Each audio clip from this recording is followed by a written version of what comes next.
Sir सबसे पहले ये बताएं कि उम्मीद पोर्टल तो लॉन्च हो गया, लेकिन समस्या कहां है? जब एक्ट बन गया, जेपीसी बनी, एक्ट बन गया, तो प्रोसेस तो आगे बढ़ना ही है ना सर। समस्या वहां नहीं है जहां आप समझ रहे हैं। समस्या यहां है कि जो प्रॉपर्टी ग्रेवयार्ड में, आपको पता है गांव में पहले क्या होता था, कस्टम होता था, जहां पे मंदिर बना लिए उसकी रजिस्ट्रेशन नहीं होती थी।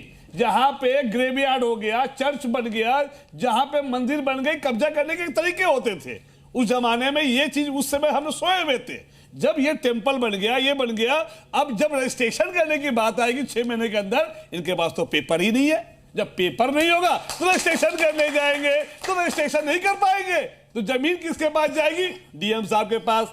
अर्जी कहां लेके जाएंगे इसमें? जब डीएम साहब का जमीन चली जाएगी तो हम इसमें अर्जी कहां लेके जाएंगे? डीएम साहब के पास। मतलब जज भी डीएम साहब और अपोनेंट भी डीएम साहब, तो झगड़ा तो होना ही है।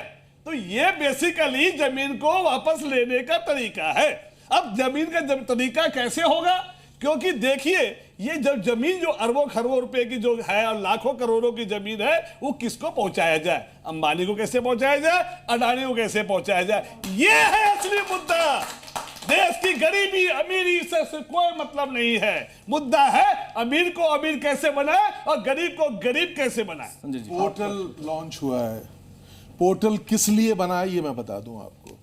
3 बहुत अहम, जो ट्रांसपेरेंसी लाने के लिए, ये प्रॉपर्टी है इसकी क्या ट्रांसपेरेंसी के लिए, अकाउंटेबिलिटी लाने के लिए, कैसा मैनेजमेंट चल रहा है, कितना गलत काम हो रहा है ये, है ना? गलत हो रहा है नहीं, लेकिन खामियां हैं वो हम उस पर नहीं जा रहे हैं। एक बहुत अच्छा कदम है एफिशिएंसी की ओर, एक अच्छा कदम है। पोर्टल से क्या होगा, क्या मिलने वाला है? आप गुरुद्वारा प्रबंधक कमेटी का जमीन क्यों नहीं कर रहे हैं? आप जैन कमेटी के जमीन क्यों नहीं कर रहे हैं? आप मंदिरों की जमीन क्यों नहीं कर रहे हैं? क्या देश में 100 करोड़ मान एकड़ जमीन है तो सिर्फ 25 करोड़ की ही ट्रांसपेरेंसी चाहिए? आपको ट्रांसपेरेंसी नहीं चाहिए, आपको हिंदू मुस्लिम की लड़ाई चाहिए। जो मेन मुद्दा बेरोजगारी, महंगाई, उससे भटका कर देश को डिवाइड एंड रूल खेल रहा है, जो अंग्रेजों ने खेल के आ गए। मेरे भाई ने बिल्कुल सत्य कहा है। बिल्कुल ये है कि और भी गम है जमाने में मोहब्बत के सिवा, मगर ये जो सरकार आई है इसको तो सिर्फ जो है मोदी का मुस्लिम प्यार है, मोदी का मुस्लिम प्यार। थोड़ा सुन लीजिए जी, मैं अपने आप, मेरे ख्याल आज का टॉपिक है हमारा पोर्टल जी, ना कि क्या कोई और व्यवस्था। अरे पोर्टल के पीछे तो चाल कुछ और है। आप भी बोलते रहिए, आप बात करते रहिए। नहीं, पोर्टल जो है की बात कर लेते हैं, सारी बातें कर लेते हैं। पोर्टल की अच्छाइयां को बताना चाहता हूं। रुक जाइए, पोर्टल के फायदे भी हैं। जवाब दीजिए। देखिए, जेपीसी बनी है, ये मेंबर थे, लंबी लंबी चर्चाएं हुई हैं, उसके बाद फिर ये एक्ट बना। पोर्टल के फायदे हैं इसलिए तो पोर्टल बना है ना। कपूर सर, देखिए पोर्टल बना है, हमारी मिनिस्ट्री ऑफ माइनॉरिटी अफेयर्स ने 6 जून को ये पोर्टल लॉन्च कर दिया है।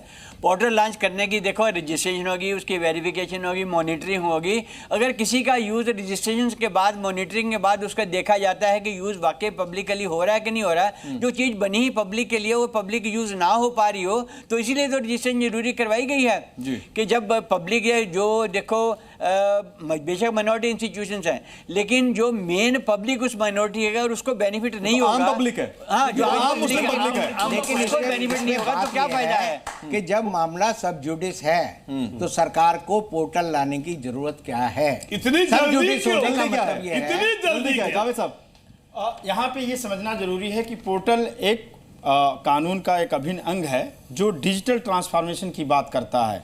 इस डिजिटल ट्रांसफॉर्मेशन में वो तमाम कानून के सेक्शंस, सब सेक्शन का समावेश हुआ है। और ये वामसी से भिन्न क्यों है? ये प्रक्रिया पहली बार नहीं हुई है, इससे पहले भी हुई है। और उस प्रक्रिया को इस कानून के तरह उसमें भी तब्दील करके इसमें तकरीबन जो ये कानून को जो समावेशी बनाया गया है, जो वामसी के अलग तरीके से इस सेंट्रल पोर्टल में ये प्रोविज़न है कि जब ये रजिस्ट्रेशन की प्रक्रिया शुरू होगी 5 अप्रैल 2025 को, जब ये गजट नोटिफिकेशन जारी हो गया, उसके बाद सरकार इसको 6 जून को अमली जामा पहनाया। अब इसमें जो दिक्कतें हैं, जो परेशानियां हैं, वो कानून में पहले भी थी।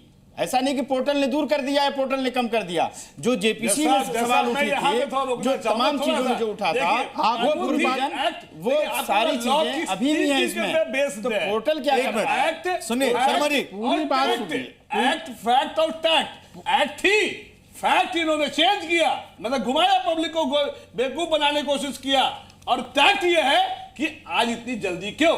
जज साहब ने जो जजमेंट में जो कुछ बातें नहीं रखी, जो स्टे नहीं दे पाया, उनको क्या पता था कि यहां पे बड़े बड़े वकील बैठे हैं जो कानून को ऐसे नहीं, रस्सी को सांप बनाना और सांप को रस्सी आप पॉइंट बनाना। पॉइंट जल्दी क्यों? इनका बेसिक सवाल था, ऐसी जल्दी क्या थी? जल्दी सरकार जब इसको इम्प्लीमेंट करने की प्रक्रिया को प्रारंभ किया तो उसमें एक इसके तमाम तरीके होते हैं जो स्टेट से और उसके वक्फ बोर्ड से इनका कंसल्टेशन हुआ, ट्रेनिंग हुई और तकनीकी जानकारी लेके इसको बनाया गया। आपको जो हाँ समझना है उसे समझिए। पोर्टल कोई ऐसी चीज़ को आसान नहीं किया और न इसको जटिल बनाया।